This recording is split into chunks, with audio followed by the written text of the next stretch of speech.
Hi friends. ஒட்டகத்தை பார்த்தினா உண்மையான ஒட்டகம் மாதிரியே இருக்குது. நாங்கள்லாம் வந்து ஜாலியாக அந்த ஒட்டகத்தை பார்த்துட்டு அப்படியே அதை தாண்டி போயிட்டே இருக்கோம். எங்களோட மகன் வந்து அந்த பிரிட்ஜு பாலத்தோட அந்த பெரிய சுவர் இருக்கு இல்லையா, அதெல்லாம் ஃபோட்டோ எடுத்துகிட்ருக்குறாங்க. என்னோடய மருமகளோட தம்பி, அவங்க தம்பி ஒய்ஃபு, குழந்தைங்க, என்னோடய பேரன் பேத்தி, மகனோட பிள்ளை பையன் எல்லோரும் சேர்ந்து ஜாலியாக அது வரைக்கும் போகலாமான்னு யோசிச்சுக்கிட்டே போயிட்டுருக்கோம். திரும்பிட்டு அது வரைக்கும் அதுக்கு மேலே அங்கே எதுவும் இல்லை. சரி, அங்கே போய் டைம் வேஸ்ட் பண்ணணும்னு சொல்லிட்டு திரும்பிட்டு மறுபடியும் இந்த ஒட்டகத்து மேலே உட்காந்துட்டு ஃபோட்டோ எடுக்கலான்னு வந்து என்னோடய மகன் பேரனை உட்கார வச்சு ஃபோட்டோ எடுத்துகிட்ருக்காங்க. பேரன் அழகாக ஒட்டகத்து மேலே உட்காந்துட்ருக்கான். அந்த பக்கம் திரும்பி இந்த பக்கம் திரும்பியெல்லாம் ஃபோட்டோ எடுத்துகிட்ருக்கான். அவன் ஃபோட்டோ எடுத்து போட்டதில் அவனுக்கு ஒரு இன்ட்ரெஸ்ட்டு. என்னோடய மருமகளோட தம்பி ஒய்ஃபும் ஃபோட்டோ எடுத்துகிட்ருக்காங்க. சிங்கம் பக்கத்தில் 2 சிங்கம் இருக்குது. அந்த சிங்கத்து மேலே அவங்க அந்த தம்பியை உட்கார வச்சு குழந்தைய உட்கார வச்சுக்கிட்டு எல்லாம் ஃபோட்டோ எடுத்துகிட்ருக்காங்க. ஜாலியாக அன்றைக்கி ஃபுல்லும் நாங்கள் ஜாலியாக என்ஜாய் பண்ணோம். ஜாலியாக இருந்தது. நான் பையை வச்சுட்டு கொஞ்ச நேரம் அப்புறம் எங்கள் பிள்ளைங்க 3 பேரையும் அந்த பார்க் ரோடில் நிற்க வச்சு ஃபோட்டோ எடுத்துக்கிட்டு அப்படியே கிளம்பி இங்கே பார்க்குக்கு கீழே அந்த என்ட்ரன்ஸ் முன்னாடி இப்போ தான் உள்ளே போகிறோம். அங்கே போயிட்டு மறுபடியும் இப்போ தான் என்ட்ரன்ஸ் உள்ளே போயிட்டுருக்கோம். அந்த தண்ணி, அந்த நீர்வீழ்ச்சி மாதிரி அழகாக டிசைன் பண்ணியிருக்காங்களா, அந்த தண்ணியெல்லாம் அழகழகாக ஸ்ப்ரிங் மாதிரி அழகாக போயிட்டுருக்கிறதெல்லாம் வீடியோ எடுத்துக்கிட்டு அதை பார்த்துக்கிட்டே அழகாக இருக்குது. இந்த தண்ணியில் விளையாண்டா நல்லாயிருக்கும், குளிச்சுக்கிட்டே விளையாண்டா நல்லாயிருக்கும். நாங்களாம் ஜாலியாக பேசிட்டு தண்ணியை தாண்டி போயிட்டு இந்த பார்க்க மரங்கள்லாம் அழகழகாக இருக்குன்னு சொல்லி அதெல்லாம் பார்த்துக்கிட்டு வீடியோ எடுத்துக்கிட்டு அதெல்லாம் பச்சை பசேல்னு அழகாக இருக்குது. இதிலெல்லாம் உட்காந்து ஜாலியாக ஒரு பெட்ஷீட்டை விரித்து போட்டு ஜாலியாக உட்காந்து ஏதோ சமைச்சு எடுத்துகிட்டு போயிட்டு உட்காந்து ஜாலியாக ஃப்ரீயாக உட்காந்துட்டு போனோம். நான் உட்காந்துட்டு இருந்தே இவ்வளோ நல்லாயிருக்கும்னு சொல்லி யோசிச்சுட்டே பேசிக்கிட்டே போனோம். இன்னொரு நாளைக்கு ஃப்ரீயாக வருவோம், சமைச்சு எடுத்துக்கிட்டு வந்து இன்னொரு நாளைக்கு ஃப்ரீயாக ஜாலியாக இருந்துட்டு போகலாம் அப்படின்னு சொல்லி பேசிக்கிட்டே வந்தோம். அப்புறம் அந்த இடத்த தாண்டி போயிட்டே இருக்கோம். என்னோடய பேத்தி அந்த குட்டி பாப்பாவை நான் தான் துவைக்கணும்னு சொல்லி தூக்கிட்டு நடந்து போயிட்டே இருக்கா. அவளுக்கு அந்த குழந்தை மேலே அவ்வளோ பாசம். அந்த குழந்தையும் அவன் மேலே அப்படியே ஒட்டிக்கிட்டா. நல்ல பாசம் அவளுக்கு. குழந்தை கண்டா அப்படியே பாதுகாப்பாக தூக்கிட்டு அவள் பாட்டுக்கு போயிட்டே இருக்கா. நாங்களும் எல்லாத்தையும் வேடிக்கை பார்த்துக்கிட்டு எல்லோரும் பார்த்தவங்களும் திரும்பி ரிட்டர்ன் போயிட்டுருக்காங்க. அவங்களையும் பார்த்துக்கிட்டு இங்கே இந்த சைடில் அந்த தண்ணி போகிற பாலம் இருக்குல்ல, அந்த மினிப்பன் கோயில் இருக்கு இல்லையா, அந்த சைடெலாம் அப்படியே பார்த்துக்கிட்டே நாங்கள் அந்த பக்கம் உள்பக்கம் போகலான்னு இந்த ரோட்டில் போயிட்டுருக்கோம். கீழே இந்த பெரிய மரங்கள், அப்புறம் அழகழகாக சிலையெல்லாம் வடிவமைச்சிருக்காங்களே, அந்த இடம்லாம் ஃபோட்டோ எடுத்துக்கிட்டு அப்படியே அதை பார்த்துக்கிட்டே போயிட்டே இருக்கோம். ஜாலியாக நடந்து பேசிக்கிட்டே போயிட்டுருக்கோம். நாங்கள் பார்க்கவே அழகாக பச்சை பசேல்னு ரம்மியமாக காட்சி அளிக்குது. ஒரு நாள் ஜாலியாக வெளியே டூர் போன மாதிரி, வெவ்வேறு ஊர்களுக்கு போய் சுற்றி பார்த்த மாதிரி ஒரு தோணுச்சு. அப்படி இருந்தது. ஜாலியாக நிறைய இடங்களுக்கு போயிட்டு சுற்றி பார்த்த மாதிரி அந்த பார்க்குக்குள்ளே போய் சுற்றி வந்தது அவ்வளோ இன்ட்ரெஸ்டாக இருந்துச்சு. வெளியூர்களுக்கெல்லாம் போயிட்டு ஜாலியாக ஒரு டூர் போயிட்டு வந்த மாதிரி இருந்தது. அந்த கார்னர் திரும்பிட்டோம்னா அந்த சைட் போனோடனே பெரிய மரங்கள்லாம், அடர்த்தியான மரங்கள், ஆலமரம், அரச மரம், எல்லா மரமும் இருந்தது.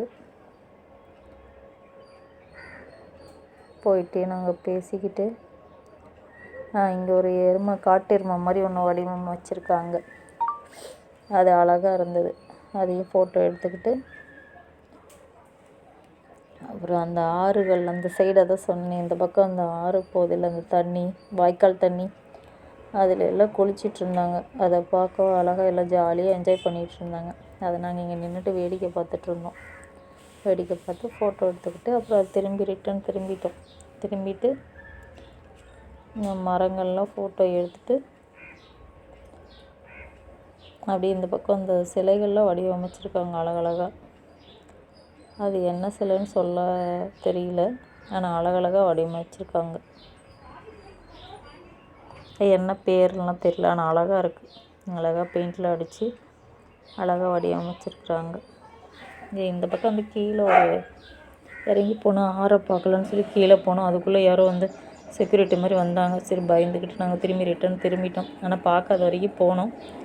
அப்புறம் இங்கே கொஞ்ச நேரம் என் மருமக அவங்க தம்பி ஒய்ஃபெல்லாம் அழகாக அது ஒரு பொம்மை, அதுவும் சிலை அழகான சிலை வடிவமைச்சிருக்காங்க.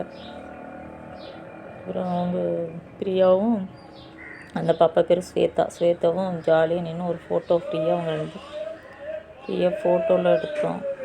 அப்போ நிற்கிறாங்க. இன்னும் இந்த இடத்துல பச்சை பசேல்னு இந்த மரத்துக்கிட்ட அழகாக ஃபோட்டோ எடுத்தால் நல்லாயிருக்குன்னு சொல்லிட்டு பைய வச்சுட்டு ஃபோட்டோ எடுக்கிறாங்க. அழகாக இருக்குது இந்த இடம், பார்க்கவே ரம்மியமாக இருக்குது. பச்சை பசேல்னு பார்க்கவே அழகாக இருக்குது. அந்த பாலம், டேம், பிரிட்ஜ் எல்லாம் அழகாக தெரியுது. தூரத்தில் இருந்து பார்க்க அந்த மேகங்கள்லாம் அழகாக தெரியுது. இப்படியே காலையிலேருந்து சாயந்தரம் வரைக்கும் இப்படியே பார்த்துக்கிட்டு அப்படியே எதை பற்றியும் யோசிக்காமல் பசி அது எதை பற்றியுமே ஞாபகம் இல்லாமல் எல்லாத்தையும் மறந்துட்டு ஜாலியாக சந்தோஷமாக அந்த அன்னைக்கு ஃபுல்லாக அந்த நாள் ஃபுல்லாக சந்தோஷமாக ஜாலியாக என்ஜாய் பண்ணோம். நாங்கள் பார்க்கவே சந்தோஷமாக இருந்தது. அதுக்கப்புறம் இங்கே திரும்பி இந்த பக்கம் போயிட்டே இருந்தோம். சரி போகும்போது அழகாக ஒரு பெரிய மரத்தில் அந்த குரோட்டன் சிலைகள்லாம் பெருசாக இருந்துச்சு. அந்த இலைகள்லாம் ஃபோட்டோ எடுத்துக்கிட்டு அந்த செடிகள்லாம் அப்போ தான் போட்டு வச்சுருக்காங்க, சின்ன செடி அந்த குரோட்டன் செடியெல்லாம். அப்புறம் அந்த மீன்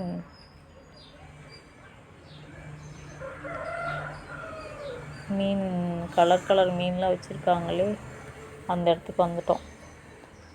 அந்த இடத்துல இவர் இந்த டேமை நிறுவியவர், இந்த பார்க்கை நிறுவியவரெலாம் அந்த காலத்து ஆங்கிலேயன்ஸ். அவர் பேர் என்னமோ போட்டிருக்கு அதில், அதை நான் படித்து பார்க்கல. எல்லாம் அதெல்லாம் பார்த்துட்டு அப்புறம் அந்த பாம்பு பண்ணை பார்க்கலான்ட்டு வந்தோம். வந்துட்டு எங்கள் பாப்பா பிரியா, அப்புறம் சேத்தா பாப்பா, அந்த குட்டி பாப்பா எல்லாம் சேர்ந்துட்டு அடுத்தது பாம்பு பண்ணை பார்க்கலான்னு போய் இந்த பக்கம் ரெண்டு மலைப்பாம்பு பெருசாக இருந்தது. அது என்னோ பேர் சொன்னாங்க, அதுக்குள்ளே மறந்துட்டேன் நான். அந்த பாம்பு நல்ல பெரிய பாம்பு. அந்த பாம்பு அப்படியே அமைதியாக படுத்துக்கிட்டு இருந்தது. பார்த்தாவே ஒரு மாதிரி பயமாக இருந்தது. நாங்கள் பிள்ளைங்கள்லாம் சேர்ந்து பார்த்துக்கிட்டு இருந்தோம் கொஞ்சம் நேரம். அப்புறமா பாம்பு பார்த்தோன்னே மலைப்பாம்பு அப்படியே படுத்துக்கிட்டு இருக்கு, அசையாமல், ரெண்டுமே அசையாமல் படுத்துட்ருக்கு. பார்க்கவே பயமாக இருக்குது. பார்த்து முடித்தோடனே நாங்கள் இந்த சைடு கிளம்பிட்டோம். இந்த சைடு அந்த பாம்பை பார்த்துட்டு பாம்பெல்லாம் அது பாட்டுக்கு அமைதியாக படுத்துட்ருக்கு. இந்த சைடு இந்த பாம்பெல்லாம் பார்க்க இந்த சைடு வந்துட்டோம் நாங்கள். இந்த சைடு இந்த சாரப்பாம்பு, நாகப்பாம்பு அதெல்லாம் நிறைய இருக்கிறத பார்த்தோம் நாங்கள். இந்த பாம்புலாம் நிறைய இருக்குது.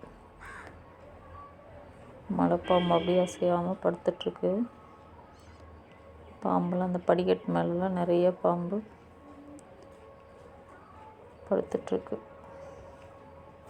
அடுத்த மீனுக்குள்ளே எல்லாம் கலராக மீன்கள்லாம் பார்க்க அழகாக இருக்குது. அந்த மீனை பார்க்க வந்தோம் நாங்கள். ஒவ்வொரு மீனை பார்க்க அழகாக கலராக பெருசாக பார்க்கவே ஆசையாக இருக்குது.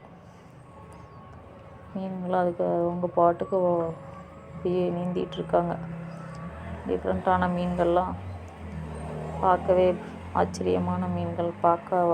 அதாவது நம்ம கடலுக்கடியில் பார்க்க முடியாத ரொம்ப ஆழமான ஆறு படியில் பார்க்க முடியாத மீன்கள்லாம்